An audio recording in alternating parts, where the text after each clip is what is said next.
안녕하세요. 지난 시간에 이어 대한민국 최고의 강연 최강 1교시에서 강연을 맡은 역사학자 박태균입니다. 저희가 지난 시간에는요, 리뷰 박정희 1편으로 해서 박정희라고 하는 개인을 어떻게 봐야 될 것인가에 대해서 얘기를 나누었습니다.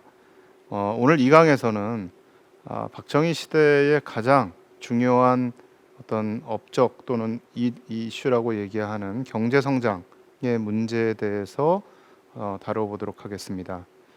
오늘 강연의 주제는 리뷰 박정희 2부 성장의 신화 박정희 시대입니다.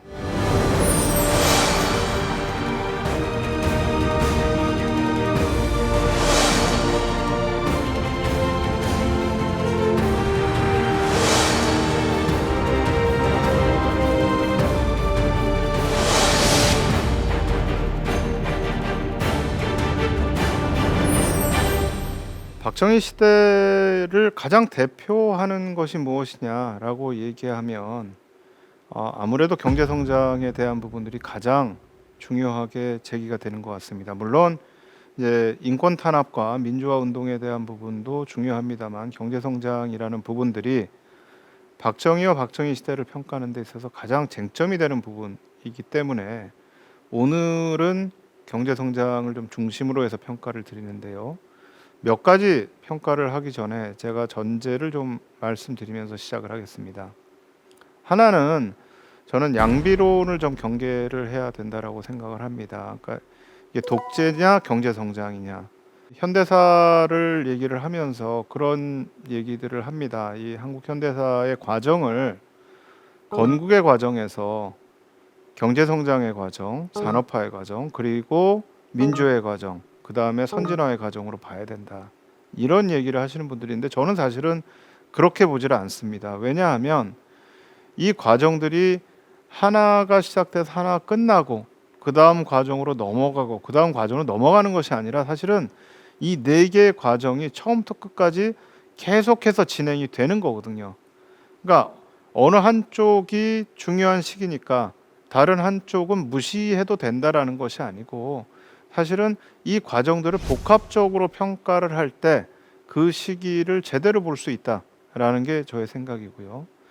두 번째로 이거는 제가 사실은 이 강의를 보시는 국민들한테 좀 부탁드리고 싶은 건데 제가 경제 성장에 대한 강의나 또는 이제 박정희 개인에 대한 평가를 할 때 가장 많이 뭐 댓글에 달리거나 하시는 말씀이 지금 배부르게 사는 게 누구 덕인데 그런 얘기를 하냐 이런 얘기를 하십니다. 근데 사실은 지금 뭐 배부르게 살고 있다라는 거는 누구 한 사람의 덕이 아니고요. 모든 사람들이 사실은 그렇게 노력을 했기 때문에 그런 거고 그런 방식으로 비판을 하기 시작하면 사실은 그 시기를 객관적으로 볼 수가 없습니다. 누구 덕에 이렇게 사는데 라는 방식으로 해서 비판을 하거나 뭐 그 시기를 평가하는 부분들은 저는 일단은 역사를 객관적으로 보기 위해서는 지양해야 된다라고 생각을 해야 되고요. 하고 있고요. 그다음에 세 번째는 한 시기에 어떤 경제 성장뿐만 아니라 어떤 성과를 바라볼 때 리더의 역할을 보는 건 굉장히 중요합니다. 사실 리더가 차지하는 몫이 굉장히 크니까요. 그러나 다른 한편으로는 저는 국민의 역할, 전체 국민들이 어떤 역할을 했는가를 보는 것도 저는 굉장히 중요하다라고 생각을 해요. 이제 저희가 60년대, 70년대 경제 성장을 얘기할 때 리더의 역할 굉장히 중요합니다. 그러나 사실은 아무리 좋은 리더가 있어도 국민들이 그 역할을 못한다라고 하면 사실은 그 경제 성장이라는 건 가능한 것이 아닙니다. 그러니까 리더의 역할을 강조하는 걸 제가 반대하는 건 아니지만 국민의 역할도 같이 봐야 된다라는 게 이제 제가 말씀드리고자 하는 어떤 전제로서 하나가 되는 거고요. 요 전제 하에서 제가 경제 성장에 대한 부분들을 좀 말씀을 드리도록 하겠습니다. 지금 이 그래프는요. 박정희가 대통령으로 재임하고 있는 기간 동안에 1인당 GDP가 변화한 것을 보여줍니다. 1인당 GDP가 굉장히 급속하게 성장을 합니다. 그러니까 사실 이 60년대에서 70년대로 넘어가면서 한국 사회가 변화했다, 또 굉장히 성장을 했다. 이건 저는 부인할 수 없는 부분이라고 생각을 합니다. 또 그 과정에서 많은 중산층들이 등장을 했죠. 그리고 이제 이 기간을 또 대표하는 것이 이제 경제개발 5개년 계획입니다. 대체로 1962년에 제1차 경제개발 계획이 시작이 돼서 박정희 대통령이 있는 기간 동안에 4차례에 걸쳐서 경제개발 계획이 입안되고 실행이 됐고요. 또 그 기간 동안 굉장히 성공적으로 계획이 진행이 됐다라고 평가가 되고 있습니다.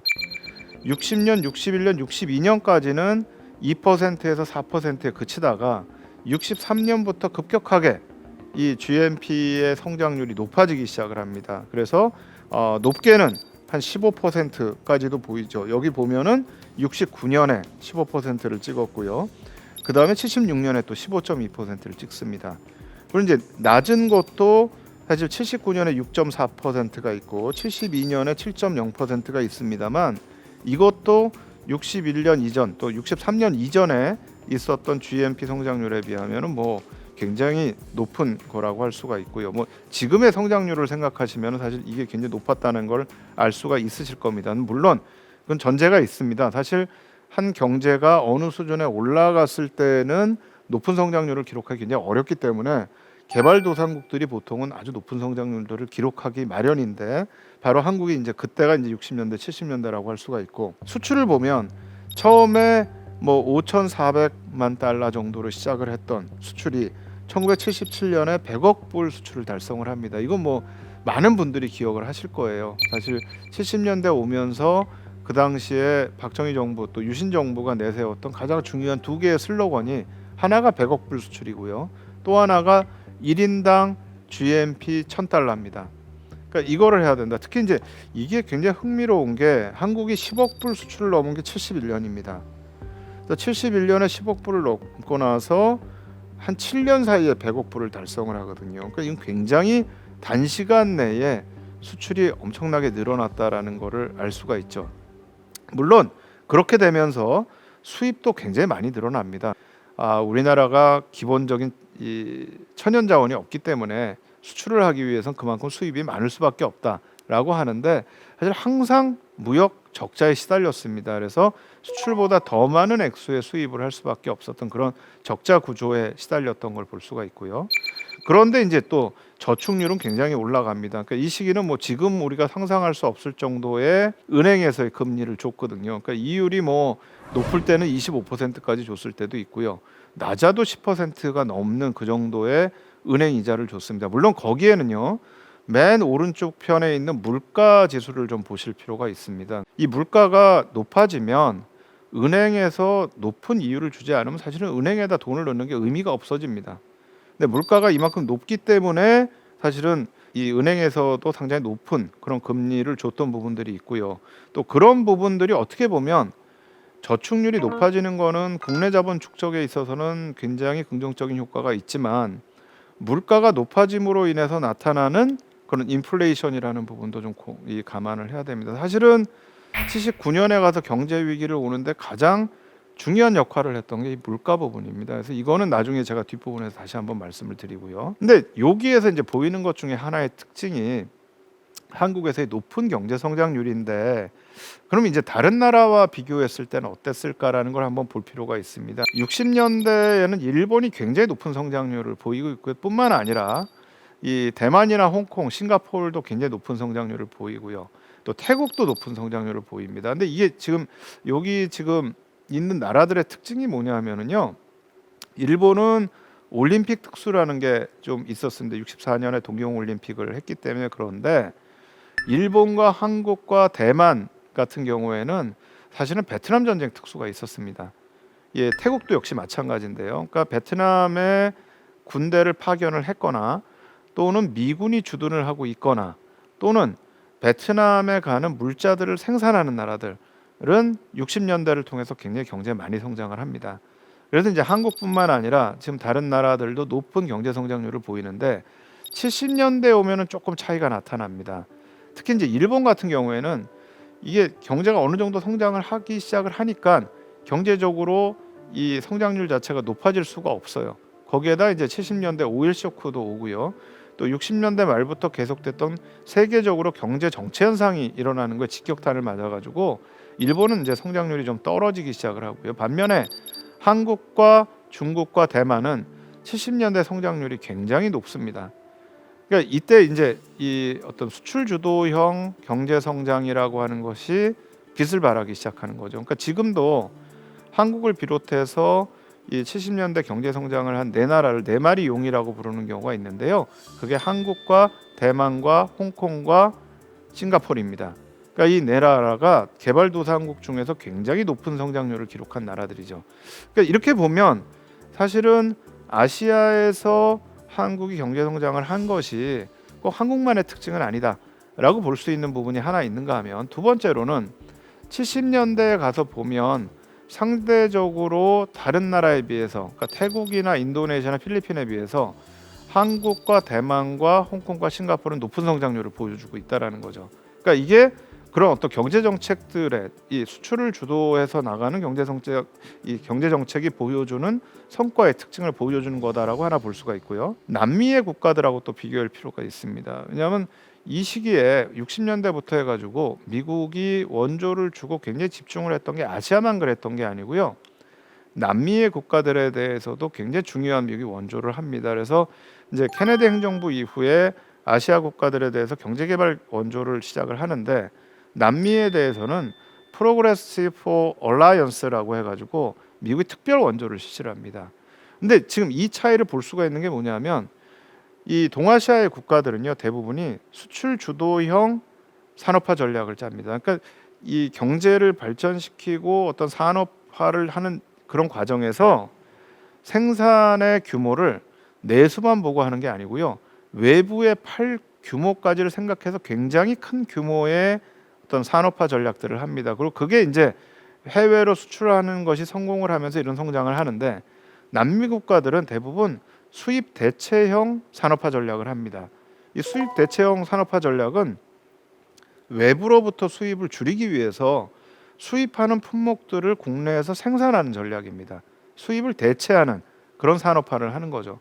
근데 수출 주도형은 우리가 잘하는 거를 수출을 하고 잘 못하는 거는 수입을 하겠다라고 하는 굉장히 전략적인 부분에 대해서 집중을 하는 반면에, 수입 대체를 하게 되면 모든 분야들을 다 발전을 시켜서 수입을 줄여야 되거든요. 그러니까 처음에 투입하는 액수가 굉장히 커지게 돼요. 그러니까 수입하는 부분을 이 품목을 만들기 위한 거를 위해서 돈을 투입을 하는데, 그럼 그걸 통해서 어떤 이윤이 나오는가? 그러니까 수입은 줄 수가 있지만 사실은 거기에서 이윤을 뽑아내기 굉장히 힘들어요. 그러니까 그 부작용들이 60년대부터 70년대까지 남미 국가들의 대부분 집중이 됩니다. 그러면서 사실은 동아시아 국가들과 남미 국가들 사이에서의 경제 성장에서 큰 차이가 나타나기 시작하는 거죠.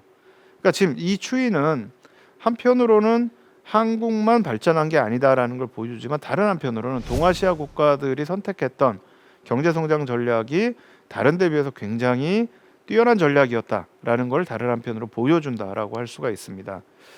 그리고 이제 이 과정을 통해서 국민 총소득의 변화가 나타나는데, 사실은 저희가 이 세계에서의 국민 총소득의 변화의 순위를 보면 그렇게 많이 성장하지는 않았어요. 이게 이제 뭘 얘기하냐면, 60년대 70년대라는 게 우리가 성장을 하긴 했지만 우리뿐만 아니라 전 세계가 거의 같이 성장하는 시대였다라는 거를 사실은 보여주고 있는 거라고도 할 수가 있습니다. 그래서 사실 이제 이 시기에 경제 성장이라는 거를 약간 비판적으로 보시는 분들이 이제 이 그래프를 많이 이용을 하시고요. 또 세계 GDP 대비해서 한국의 GDP를 보면, 여기에도 보면 60년대 70년대는 대체로 한국에서의 GDP가 성장하는 부분과 전 세계가 성장하는 부분과 거의 비슷한 추세를 보이는 것을 알 수가 있습니다. 근데 그럼에도 불구하고 어쨌든 한국에서의 성장 추세는 전 세계적으로는 저는 굉장히 예외적인 케이스다. 그래서 이걸 평가를 해보면 우선은 오늘날 한국 경제 구조의 기원이 된 것이 아닌가. 그러니까 특히 이제 이건 또 60년대와 70년대가 차이가 있는데, 60년대에 이 경제 성장과 수출 주도를 했던 부분들은 대체로 노동 집약적 경공업이 중심이 됐습니다. 처음에 군사정부가 들어오고 나서 세웠던 경제개발 계획의 내용을 보면 중화학공업이나 기계공업이 중심이 된 계획이 들어와 있는 걸 알 수가 있습니다. 근데 이게 문제가 뭐냐면, 이걸 하려면 엄청난 외부로부터의 원조가 필요합니다. 이건 이제 외부로부터 기계가 들어오지 않으면 할 수가 없는 거거든요. 우리가 50년대까지 농업이 중심적인 사회였는데 중화학공업을 시작한다는데 아무런 기계가 없이 할 수가 없잖아요. 그러니까 외부로부터 기계를 수입해 들어오고 기술을 가지고 들어와야 됩니다. 그러려면 돈이 필요한데 사실은 돈이 없는 거예요. 거기다가 이걸 미국이 반대를 하는 겁니다. 그러니까 이게 60년대 초에 제가 봤던 굉장히 인상적인 문건이 그 당시에 케네디 정부의 국가안보회의에 로버트 코모라고 하는 중요한 어떤 전략가가 있었습니다. 이 로버트 코모라는 사람이 쓴 글에 보면 뭐라고 되어 있냐면 한국은 레이버 인텐시브 라이트 인더스트리를 해야 된다. 노동 집약적인 경공업을 해야 된다. 왜냐하면 한국에는 노동력이 제일 재산이기 때문이라는 겁니다. 이 노동력을 이용을 해야 된다라는 거죠. 그리고 이제 60년대에는 이 노동력이 기술력이 높지가 않았어요. 그러니까 이 높지가 않은 그 기술 이 노동력을 이용을 하려면 결국은 노동 집약적으로 가야 되는 게 아니냐. 그러니까 60년대 주요 수출품이라는 게 이제 옷이라든가 아니면 이쑤시개, 가발 이런 쪽으로 갔던 것이 기술보다는 노동력을 가지고 더 많은 생산품을 만들어낼 수 있는 이제 그런 구조로 갔던 거죠. 근데 이게 이제 70년대로 가면서 중화학공업이나 전자산업이 이제 시작이 됩니다. 이게 이제 오늘날 한국 경제 구조의 기원이 되는 거죠. 그러니까 경제 구조가 바뀌기 시작하는 거죠. 그래서 1차 산업에서 2차 산업과 3차 산업 중심으로 바뀌었다. 구조적으로 굉장히 많이 바뀐 겁니다. 그 다음에 이제 또 하나 중요한 게 수출 주도를 통한 대기업의 성장입니다. 그러니까 아까 잠깐 말씀드렸습니다만 기업이 생산을 할 때 국내에서의 내수만을 가지고 보는 것이 아니고 해외에서의 수출의 수요를 가지고서는 만들다 보니까 굉장히 큰 규모의 공장들을 만드는 거죠. 그러니까 처음에 포항제철을 만들 때 사실은 포항제철을 만드는 거를 조언하기 위해서 왔던 외국의 전문가들이 깜짝 놀랐다는 거예요. 이 정도의 규모의 제철 공장을 만드는 건 말이 안 된다. 왜냐하면 한국에서의 수요를 보면 그 정도를 만들어봤자 사실은 쓸 데가 없다라고 할 정도의 큰 공장의 플랜을 만든 겁니다. 근데 사실은 그렇게 됐던 포항제철이 굉장히 성공을 했죠. 근데 이 과정에서 사실 제가 굉장히 좀 눈에 띄는 건 사실 이 종합상사란 부분입니다. 그러니까 이게 70년대 중반부터 종합상사가 나타나는데 얼마 전에 있었던 굉장히 유명한 드라마 중에 미생이라고 하는 드라마가 있죠. 그 드라마가 이제 이 종합상사의 모습을 굉장히 잘 보여주는데 아무리 저희가 만들어도 해외에서 이걸 필요로 하는 사람과 서로 연결을 시켜주지 않으면 사실은 수출이 안 돼요. 그러니까 어디에서 수요가 있는가를 파악을 해서 거기에다 공급을 해야 되는 게 사실 굉장히 중요한데 그 역할을 종합상사에서 한 겁니다. 이 종합상사의 시스템을 처음 만들었던 건 일본이고요. 한국에서 이 시스템을 도입을 하기 시작을 합니다. 그래서 이제 이 종합상사에 있었던 사람들의 역할이 70년대 중반 이후에 우리나라 수출이 늘어나는데 굉장히 중요한 역할을 합니다. 그러면서 사실 한국의 수출 주도형 산업화 전략이라는 것이 성공을 하게 되고요. 또 이 부분들이 한국의 경제 구조를 바꿔놨다라고 평가를 할 수가 있는 것 같습니다.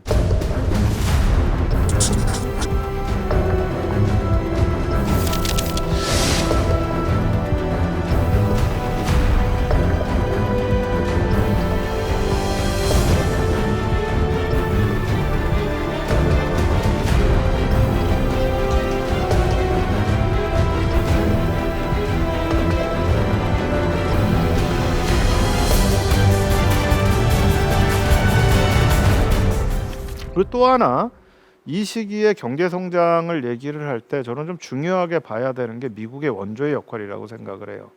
근데 제가 사실 이 미국의 원조에 대해서 연구를 하면서 굉장히 인상 깊게 읽었던 게 로스토우라고 하는 사람이 쓴 책입니다. 케네디 행정부에서부터 이 개발도상국에 대한 경제 개발 원조를 이제 이 강력하게 주장했던 게 바로 이 로스토우입니다. 로스토우의 얘기는 1950년대까지는 미국이 무상 원조를 그냥 준 거예요. 개발도상국에다. 근데 이거는 개발도상국들이 자기들이 뭔가 경제를 발전시켜야 된다라고 하는 인센티브를 줄 수가 없다는 거예요.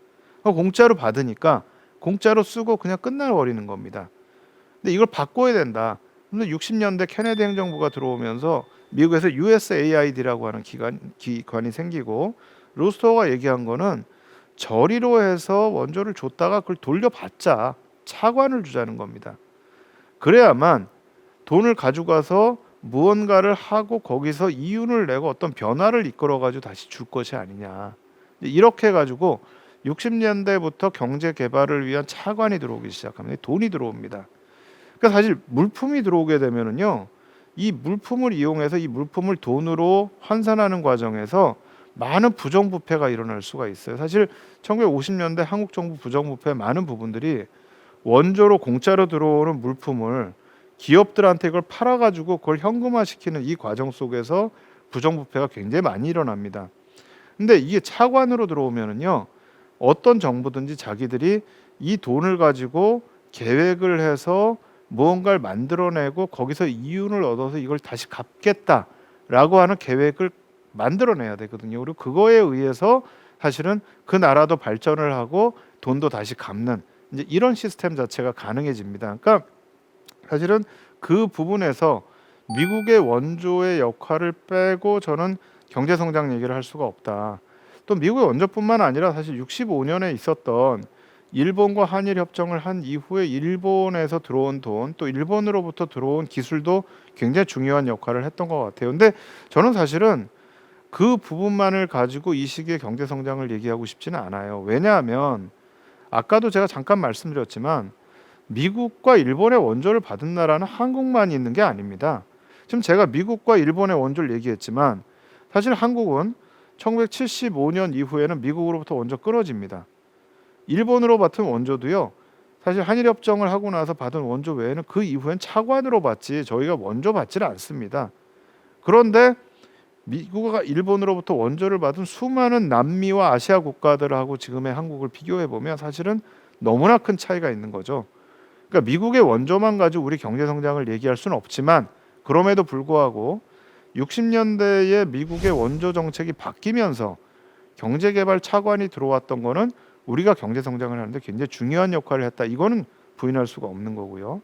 또 하나 이제 저희가 생각해야 되는 부분들이 해외에서 있었던 한국인들의 문제입니다. 60년대부터 해가지고 수많은 한국인들이 외국을 나가죠. 이게 우리가 생각했던 것보다 더 많은 사실은 이 외화가 들어오는 그런 역할을 합니다. 워낙에 그 당시에 우리 이 경제 규모가 작았기 때문에 수출을 아무리 한다고 해서 외국으로부터 돈을 많이 벌어 들어오기가 쉽지가 않아요. 특히 두 가지 요인이 그 부분이 있습니다. 하나는 60년대만 하더라도 우리가 수출하는 게 경공업 제품이니까요. 일단 가격이 싸요. 우리가 사실 70년대까지 또 80년대까지도 그게 있었는데 해외에 수출을 하는데 우리가 수출 많이 할 수 있었던 이유가 우리 제품이 뛰어나서 많이 하는 게 아닙니다. 하나는 아까 말씀드렸던 종합상사 사람들이 수요와 공급을 잘 연결시켜서 해준 게 있고요. 두 번째는 우리 제품이 싸거든요.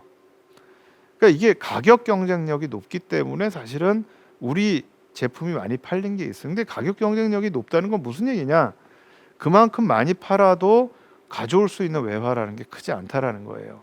근데 이제 그런 시대에 직접 이제 한국 사람들이 나가서 돈을 벌었던 이제 그런 역사들이 있죠. 그래서 이제 위에 왼쪽에 사진과 오른쪽의 사진이 1960년대 초부터 독일로 갔던 광부와 간호사들의 사진입니다.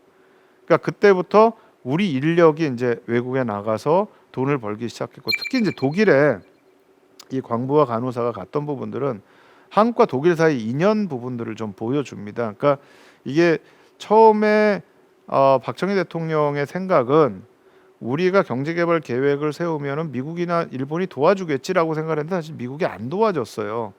그러니까 그 계획 자체가 너무나 이 사실은 비현실적이라고 봤던 거죠. 그래서 이제 그럼 어디서 차관을 얻을 것이냐 해서 이제 박정희 대통령이 생각했던 게 서독입니다. 서독과 일본은 1950년대에 전쟁으로부터의 재건을 이루고 했거든요. 그러니까 그쪽에서 내가 뭔가 이걸 해야 되겠다 해서 이제 처음에는 인력 수출이 됐고 그 다음에 이제 차관을 얻으러 이제 또 이 독일을 갑니다. 근데 이게 나중에 이제 사실은 조금 문제를 야기하기도 합니다. 왜냐하면 60년대 후반에 가면 동백림 사건이라는 게 일어나는데 이 서독에서 공부했던 한국 유학생이나 서독에서 활동했던 사람들이 동독을 통해 가지고 북한하고 접촉을 하거나 북한을 다녀온 사람들이 생긴 거예요. 근데 이 사람들을 독일에서 체포해서 데리고 와요. 근데 이게 사실은 한국의 경찰이나 한국의 법망이라는 게 독일에서 작동을 하면 안 되거든요. 그러니까 사실 독일 시민 사회가 이거에 대해서 굉장히 비판을 하는데, 사실 독일 정부에서는 또 한국 정부와의 경제적 관계가 있으니까, 또 독일도 그 당시에 분단돼 있었고 우리도 분단돼 있으니까 사실 이 부분에 대해서는 좀 눈 감아 준 게 있어요. 그래서 문제가 되긴 하지만 어쨌든 굉장히 좀 특수한 관계가 있었고, 그 시기에 광부와 간호사들이 했었던 역할이 좀 굉장히 컸던 것 같고, 그 다음이 이제 베트남에 갔던 한국의 노동자들입니다. 그러니까 사실 베트남에 갔던 한국 군인들도 거기에 가서 굉장히 큰 역할을 하죠. 거기서 이제 전투상을 받은 것들을 한국으로 송금을 하면서 거기에서 이제 외화가 많이 들어오는데, 뿐만 아니라 또 거기에 갔던 한국인 근로자들이 있습니다. 그러니까 한국 회사에 취직한 사람도 있고 또 이 미국 회사에 취직한 사람들도 있고요. 이제 국제 시장에 보면은 나오는 이 주인공이 베트남에 파견이 돼가지고 거기서 뭐 죽을 고비를 넘기면서 이렇게 일했던 모습이 나오는데요. 사실 그때 들어온 외화가 또 굉장히 큰 액수의 외화들이 들어옵니다. 사실 이 베트남 전쟁 때의 특수를 보면은요, 베트남에 처음에 저희가 파병되기 시작한 게 65년이고요. 73년 초까지 한국군이 베트남에 있었고 또 거기에 한국 근로자들이 쭉 활동을 했는데, 그때 들어온 걸 저희가 특수라고, 전쟁 특수라고 하고요. 전체 우리나라의 수출 총액에서 전쟁 특수를 통해서 베트남 전쟁 특수를 들어오는 그 액수 거의 40%, 50%에까지 육박한 적이 있었고요. 그게 줄어들었다고 하더라도 70년, 71년에 24%, 12% 수준까지 계속 유지를 합니다. 근데 이 중에 많은 부분들이 해외에 있었던 한국 군인들과 한국의 근로자들이 국내로 송금한 돈이 사실은 많은 부분들을 차지를 해요. 또 이 많이 차지했던 게, 한국이 거기에 파병을 하게 되니까 미국 쪽에서 한국 제품을 많이 사주게 됩니다. 그때 이제 제일 많이 수출했던 것 중에 하나가 사실 메리아스입니다. 지금은 메리아스라는 표현을 안 쓰는데 이 위에 입는 이런 이제 셔츠 같은 걸 저희가 메리아스라고 하는데, 이게 이제 미국 시장에 굉장히 많이 들어갑니다. 그러면서 전쟁 특수 돈을 많이 벌게 되는데, 그 당시에 한국군이 받았던 전투수당하고 한국 근로자들이 받았던 수당 중에 국내에 붙인 돈의 액수의 퍼센테이지를 봤어요. 근데 이게 80%가 넘어요. 근데 제가 베트남 전쟁 연구하면서 이제 그 당시에 베트남에 있었던 분들의 얘기를 들어보면 이런 얘기들을 합니다. 한국군이 굉장히 무섭기는 했는데 자기들이 한편으로 볼 때는 한국 군인들이나 한국 근로자들이 되게 불쌍했다는 거예요. 왜냐하면 맨날 이분들이 일을 하고 뭐 전쟁만 할 수가 없으니까 이제 휴가를 받을 때가 있어요. 그러면 휴양지에 가면 미국 군인들은 거기에 가가지고 선탠을 하면서 맥주를 마시면서 이러고 노는데, 한국 군인들은 물에 들어가면 나오질 않는다는 거예요. 아무것도 안 사 먹는데, 기껏 사 먹어야 뭐 콜라 한 병 사 먹을까? 그러니까 사실은 이분들은 거기서 정말 좋은 아빠이고 좋은 아들이고 좋은 남편이었던 거예요. 그러니까 자기들이 사서 먹고 해야 될 것들을 다 아껴가지고 국내에 다 송금을 한 거죠. 그러니까 이제 이런 부분들이 당시에 한국 경제 성장에 미친 영향이라는 거는 저는 이건 저희가 그냥 부인할 수가 없다. 그러니까 이 부분들은 한국 경제 성장의 한 부분으로서 저희가 분명히 평가해야 될 부분이라고 생각을 하고요. 그리고 이제 저희가 또 하나 중요하게 봐야 될 것이, 이렇게 경제 성장을 급격하게 하는 과정에서 나타날 수밖에 없는 부작용에 대한 부분입니다. 그러니까 성장을 급격하게 하다 보니까 여러 군데서 삐걱삐걱 될 수밖에 없어요. 근데 이제 그 부분에 하나가 나타났던 게 72년의 83 조치입니다. 이 83 조치는 대통령 긴급명령으로 나오는데요. 대통령 긴급명령이라는 게 6.25 전쟁 때 긴급명령이 나오고 6.25 전쟁 직후 때 우편 체제를 바꾸는 걸로 나온 다음에 73년에 처음 나옵니다. 72년 8월 3일에 나오는 건데, 그 정도로 사실은 그 당시에 경제가 안 좋았어요. 그러니까 저희가 이제 60년대 70년대 자체를 다 경제 성장의 시대로만 보고 있지만 69년부터 경제 위기가 오기 시작을 합니다. 그러면서 70년에 청와대에 부실기업 정리반이 설치가 됩니다.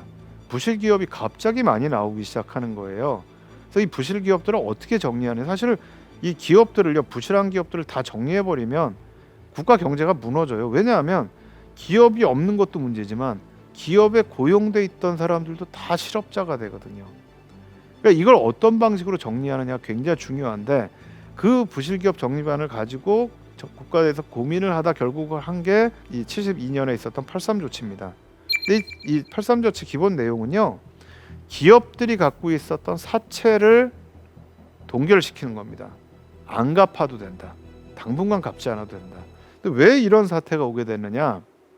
사실 1966년부터의 상황을 보면은요. 이때부터 외부로부터 차관이 들어오기 시작을 하는데요. 이게 이제 68년, 69년에 급격하게 그 액수가 늘어나기 시작을 합니다. 지금 이 표를 보더라도요. 67년에서 68년에 조금 줄어들었지만 69년이 되면은 거의 뭐 10배 이상으로 이게 늘어나게 됩니다.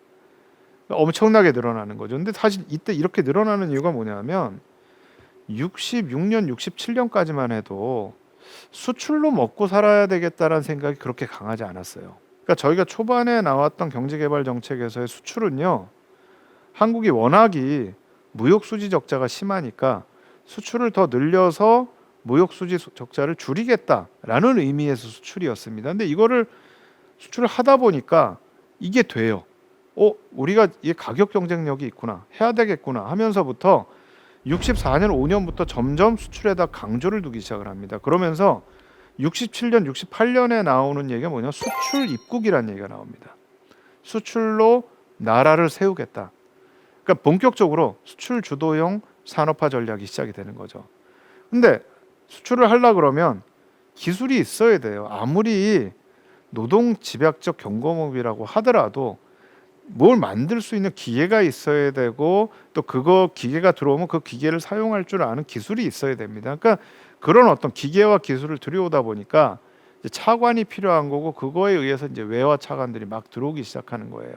그런데 사실은 정부가 이 차관을 들여올 때 굉장히 중요한 역할을 하는 게 뭐냐면요.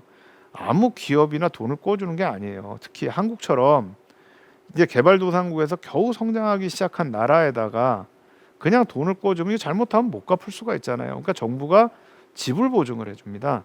이 기업이 꿔오는 돈에 대해서는 정부가 보증을 해주겠다. 우리가 만약에 못 갚으면 나라도 나서라서 이걸 갚겠다라고 이제 하면서 지불 보증을 해주니까 굉장히 이 차관이 들어오는 액수가 커지게 되고요. 또 정부에서도 수출을 하겠다는 기업에 대해서는 차관 들여오는 거에 대해서 따로 통제를 하지 않습니다. 그러니까 많은 외채가 들어오게 되는 거죠. 근데 지금 여기에 보시면요, 운영자금이 갑자기 늘어나기 시작을 합니다. 이건 지금 기업의 운영자금입니다. 도대체 이 돈이 다 어디에 쓰였을까? 처음에 66년에서 68년까지만 해도 사실은 이 쓰인 자금들이 수출을 위한 목적에 의해서 쓰였다는 게 이 표에 잘 드러나는데 이게 69년 이후에 가면은 사실은 수출 외의 목적으로 돈이 쓰였다라는 게 여기 나타나기 시작을 해요. 근데 이 시점이 부실 기업이 나타나기 시작하는 시점입니다. 그러니까 뭔가 어쨌든 딴 데 썼겠죠. 나중에 이제 10년이 지난 다음에 한 신문에서 그런 기사를 씁니다. 사실 79년에도 또 한 번 위기가 오는데 79년에 오는 위기를 그 신문이 진단하는 건 기업의 부동산 투자였습니다. 근데 그러면서 그 신문에 나왔던 기사에서 하는 얘기가 83 조치 때도 부동산 투자가 그 위기를 만들었다. 그러더니 몇 년이 지나지 않아서 또 해서 또 한 번 위기를 만든 거 아니냐. 사실 이 부분은 저희가 앞으로 좀 더 조사를 해봐야 되지만 사실은 들여왔던 돈들이 원래 목적과 다르게 쓰였다라는 거는 사실 경제 위기를 가져올 수 있고 이거는 사실은 정부가 통제해야 되는데 제대로 통제하지 않았던 부분들이 있습니다. 그래서 그 위기가 이제 제대로 통제가 안 되면서 79년에 가서 또 한 번 이제 위기를 봤는데 바로 이 신문의 기사가 이 경제 안정화를 위한 종합 시책이라는 게 나옵니다. 근데 이때도 72년에 83 조치와 똑같이 기업들의 건전성이 굉장히 악화가 되면서 우리 전체 경제가 흔들리는, 그다음에 이 물가가 엄청나게 오르면서 인플레이션이 올라가는 이제 그런 상황을 맞이하게 됩니다. 근데 요 시기에 있었던 부분들을 보면서 제가 사실 좀 강조해서 보는 게요. 지금 이 오른쪽에 있는 신문이 83 조치에 대한 내용을 담고 있는데 대통령이 직접 담화를 발표를 해요. 근데 여기에 보면 사채가 너무 높다. 사채 비율이 너무 높아가지고 기업들이 다 무너지게 생겼다. 그래서 당분간 기업이 지금 빌려온 사채들, 개인의 돈 빌려온 거를 당분간은 안 갚아도 되게 하겠다.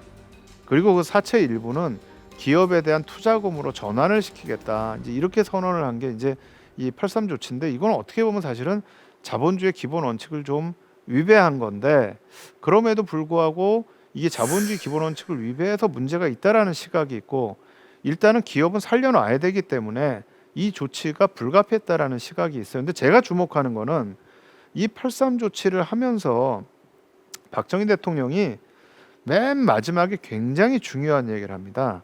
바로 기업가들의 도덕성 얘기를 합니다. 그러니까 이게 기업가들이 도덕성에 문제가 있다. 이 돈을 지금 제대로 쓰고 있는 거냐.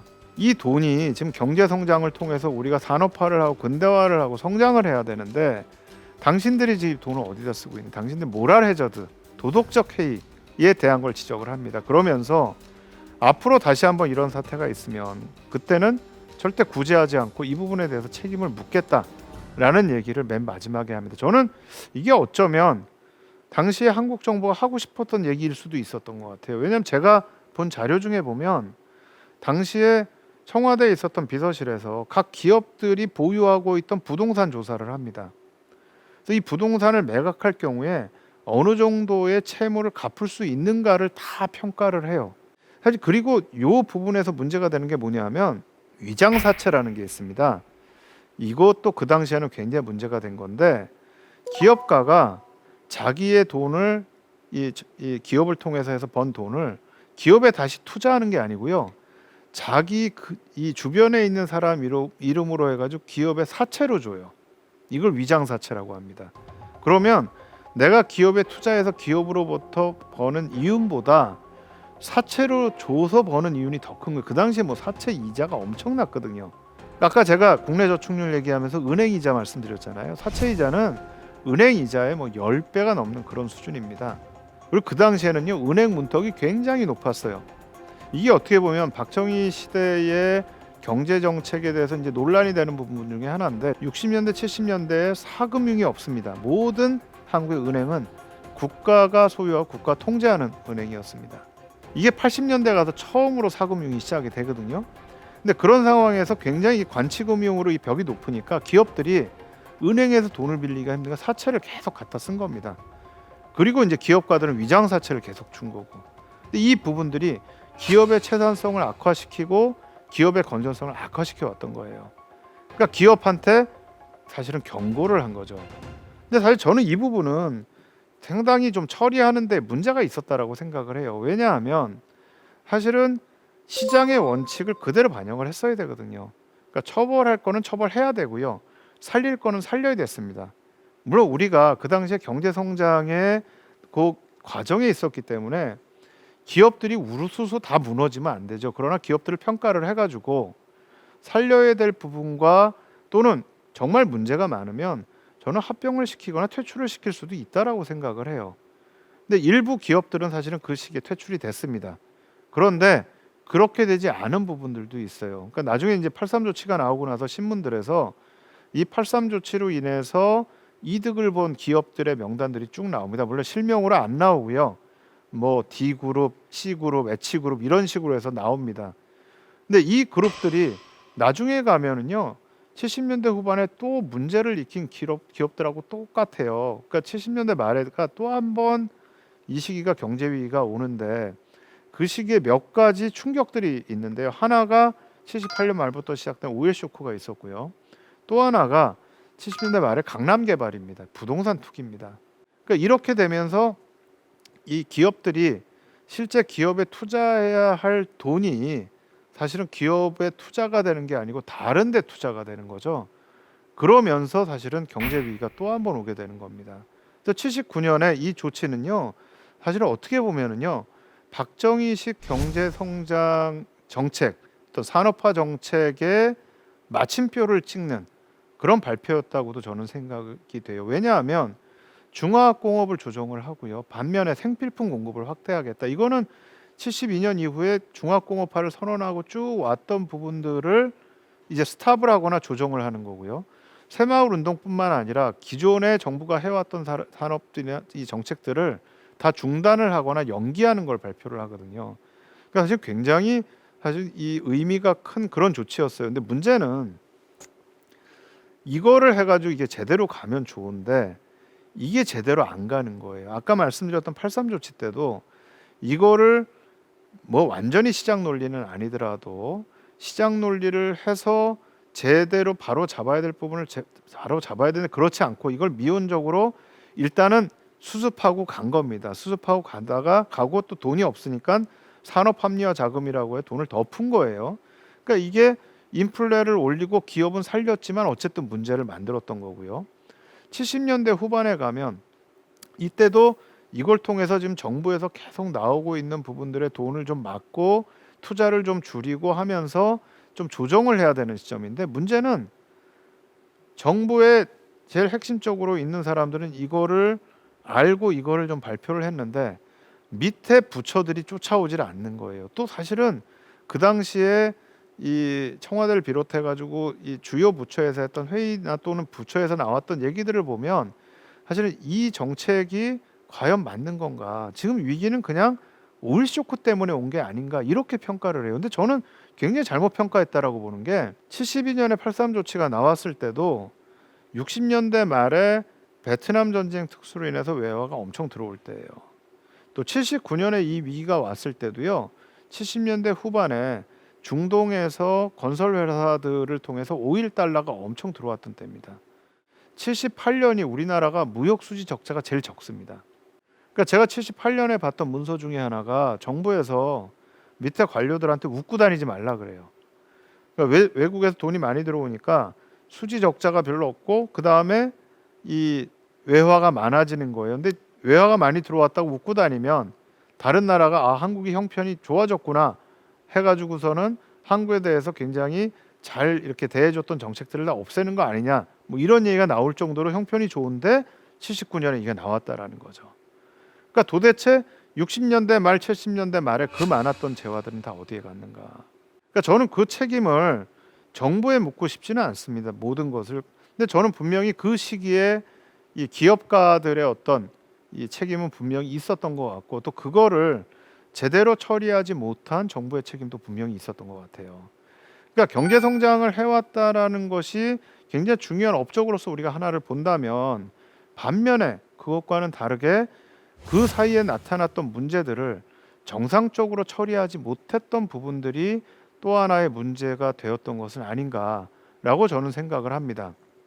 그래서 이 부분들이 이제 70년대 말에서 80년대를 가게 되면은요, 우리가 굉장히 외채가 많아지게 됩니다. 급속하게 많아지죠.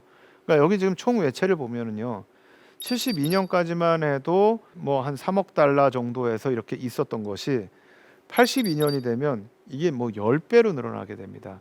특히 78년에서 79년, 80년에 엄청나게 많아지는 걸 볼 수가 있죠.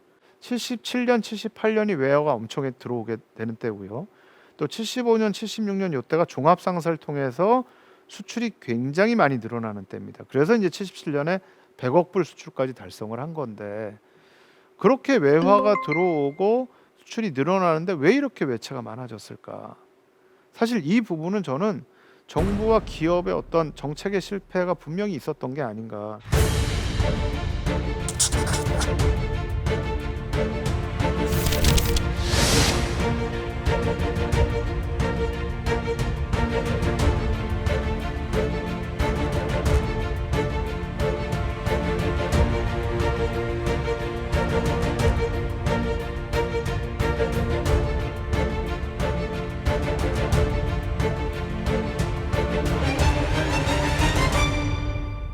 그리고 저는 이 부분들이 기본적으로 박정희 정부를 평가하는 데 있어서 굉장히 저는 중요한 부분의 한 부분이 되는 것뿐만 아니라 이후에 한국의 이 금융위기를 설명하는 데 있어서도 굉장히 중요하다는 생각을 좀 합니다. 앞에 봤던 그래프 중에서 금융위기 부분에서 한국의 GDP 성장률이 한번 뚝 떨어지는 부분들을 보신 게 있을 겁니다. 근데 사실 이 부분에 대해서 왜 경제 위기가 왔느냐고 할 때 많은 분들이 이제 다양한 진단을 내놓습니다. 그러니까 이게 1990년대 이후에 우리나라 경제가 자유화가 되면서 외부로부터 단기 외채를 많이 끌어오면서 결국은 이 지불 능력이 없어진 게 아니냐부터 해서 홍콩 반환 이후에 태국과 인도네시아의 금융위기가 오면서 아시아에 있었던 외국 자본들이 확 빠져나간 거죠. 그러면서 이제 경제 위기가 왔다. 근데 사실은 그 시기의 경제 위기를 보면 97년의 경제 위기는 태국과 인도네시아, 한국은 맞았지만 대만과 일본 같은 경우에는 우리만큼의 심각한 경제 위기를 맞지는 않습니다. 그럼 도대체 이 몇 개 나라가 경제 위기를 맞는 이유가 뭔가? 특히 이제 한국 같은 경우에 왜 그런가? 저는 뭐 여러 가지 이유가 있지만 그 중에 하나는 박정희 시대 때부터 돼왔던 문제가 저는 좀 터진 부분들이 있다. 왜냐하면 저희가 70년대에 중화학공업을 발전시키면서 한국의 산업 구조를 바꾼 거는 굉장히 저는 이거는 우리 구조를 바꾸고 획기적인 어떤 성장을 이루는데 중요한 밑바탕이 됐다는 생각을 하는데 이걸 과도하게 추진을 하다 보니까요. 정부에서 기업에다 보조금들을 너무 많이 준 거예요. 그러니까 이미 70년대부터 나온 얘기가 중복 투자라는 얘기가 나옵니다. 너무나 많이 보조금을 줬다. 근데 기업의 입장에서는요. 보조금을 많이 받으면요. 기업에서 이윤을 내거나 뭐 이런 거에 대한 신경을 안 써도 돼요. 왜냐하면 기업에서 중화학공업에 투자를 했다가 손해를 봐도 정부에서 보조금을 주거든요. 그러니까 이게 기업을 하게 되면 기업이 이윤을 내야 되는 거고 그 기업이 이윤을 내기 위해서 제품의 질을 높여야 되는데 정부에서 보조금을 받기 시작을 하면 사실은 기업이 해야 할 본연의 그런 일들을 못하게 되는 거죠. 그럼 무슨 얘기냐면 기업의 세계 경쟁력이 떨어지기 시작을 하는 겁니다. 그러니까 제가 아까 말씀드려서 가격 경쟁력을 말씀드린 건데 우리가 어느 정도 성장하는 뭐 초기의 관점에서는 불가피하게 그 어떤 제품의 질이 떨어지더라도 가격을 가지고 경쟁을 할 수밖에 없는 부분이 분명히 존재를 합니다. 그런데 이게 조금 더 성장을 하게 되면 그때는 이제 우리도 임금이 올라가게 되죠. 그럼 임금이 올라가게 되면 가격 경쟁력만 가지고는 버틸 수가 없어요. 그러면 이제는 제품의 질을 높여야 됩니다. 그런데 정부에서 보조금을 주고 그 보조금에 의해서 기업 경쟁력이 떨어지고 제품의 경쟁력이 떨어지면 사실은 문을 열었을 때 제대로 거기에 대응할 수가 없거든요. 마지막으로 제가 꼭 짚고 싶은 건데요. 이 1인당 GDP 성장률을 70년부터 뭐 최근까지 보면 그래프가 가장 가파른 게요. 박정희 정부가 있었던 시대보다는요. 오히려 86년, 87년 이후에 가파르게 올라가는 걸 볼 수가 있습니다. 또 밑에 표를 보더라도요. 평균 경제 성장률이 제일 높았던 건 사실은 87년 이후입니다. 이게 저는 우리가 가지고 있는 오해의 한 부분을 조금 불식시키는 부분들이 있는 게 아닌가. 많은 분들이 민주주의와 경제 성장을 서로 대립된 걸로 봅니다. 그러나 사실은 대립되지 않습니다. 경제 성장이라는 거는요. 인간이 자기의 또 자발성과 자기의 창의력을 가장 높게 발휘할 때 사실은 생산력이 굉장히 높아지거든요. 근데 그 부분을 감안을 하면 사실 민주화라는 건 굉장히 중요하고요. 또 하나 한 외국인 학자가 그걸 연구를 했어요. 한국과 필리핀에 부정부패 연구를 했어요. 부패를. 근데 한국도 부패 지수가 높고 필리핀도 부패 지수가 높은데 어떻게 한국은 필리핀보다 더 좋은 경제 성장을 가져왔느냐. 근데 이분이 낸 결론은 뭐냐? 한국의 부패는 경로를 단축시켜주는 그런 역할을 하고 필리핀은 가족 부패이기 때문에 그런 역할을 못했다라는 거예요. 그러니까 뭐 승인을 받거나 할 때 부패를 통해서 빨리 승인을 받으니까 경제적인 절차를 줄여준다는 거죠. 근데 사실은 이 부분이 굉장히 중요한 부패인 게 왜냐하면 이게 경로가 뇌물을 주는 사람들한테는 경로를 줄여주고 뇌물을 안 주는 사람들한테는 그 경로가 그대로 굉장히 복잡하고 하면은 이 안에서 차별이 나타나거든요. 그러니까 이것 자체는 저는 결코 건전한 거라고 생각하지 않아요. 오히려 제가 생각하는 거는 한국이 강한 시민사회, 강한 민주화 운동이 있었기 때문에 정부가 또는 기업이 마음 놓고 부패를 못하는 거예요. 그러니까 계속해서 이 공정이라고 하는 그런 가치가 우리나라 민주주의에서 굉장히 중요한 가치로 되어 왔다라는 거죠. 이게 맨 처음에 제가 말씀드린 민주화와 산업화라는 건 서로 떨어지는 게 아니라는 거죠. 바로 그거를 저는 이게 보여준다라고 생각을 해요. 이걸 서로 대립된 가치는 아니면은 하나의 단계가 끝나야 그 다음 단계로 간다라고 한다면 저희 역사에 보여주는 그런 현상과는 다른 부분들로 해석될 수가 있다라고 생각을 합니다. 저희가 이 시대로부터 무엇을 얻어야 될까? 저는 제일 중요한 교훈이 목적과 수단이 전도되어서는 안 된다라는 부분인 것 같아요. 그러니까 저희가 경제 성장을 해야 된다, 또는 북한과 경쟁을 해야 된다라는 것 때문에 인간의 권리, 인권이라는 게 무시가 되고 많은 사람들이 피해를 받습니다. 근데 사실은 경제 성장도 그렇고요, 북한과의 경쟁도 그렇고 궁극적인 목적은 인간의 행복입니다. 인간의 행복을 위해서 경제 성장도 하는 거고, 인간의 행복을 위해서 북한과 경쟁도 하는 거였습니다. 그런데 경제 성장과 북한과의 경쟁이 오히려 목적이 돼 버린 거예요. 그러면서 인간의 행복이 희생되었던 부분이 있는 것 같아요. 그러니까 과연 우리가 뭐 불가피하게 빠른 경제 성장을 위해서 했다라고 얘기를 한다고 하더라도 우리가 목적과 수단을 전도해서는 안 된다라는 것이 그 시대가 보여줬던 중요한 교훈 중에 하나가 아닌가라고 생각을 합니다.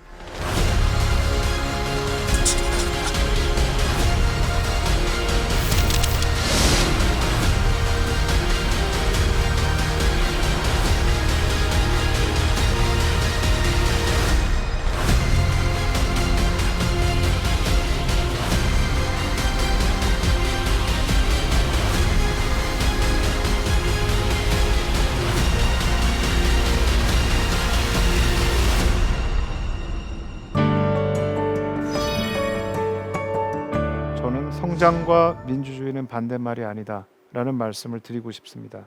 민주주의라는 것이 경제 성장의 굉장히 중요한 토대가 되고 그 성장을 건전하게 만드는 것이다라고 생각을 하고요. 또 성장은 민주주의를 발전시키는 그런 토대가 될 수 있다라고 생각을 합니다. 지금까지 대한민국 최고의 강연 최강 1교시 박태균이었습니다. 고맙습니다.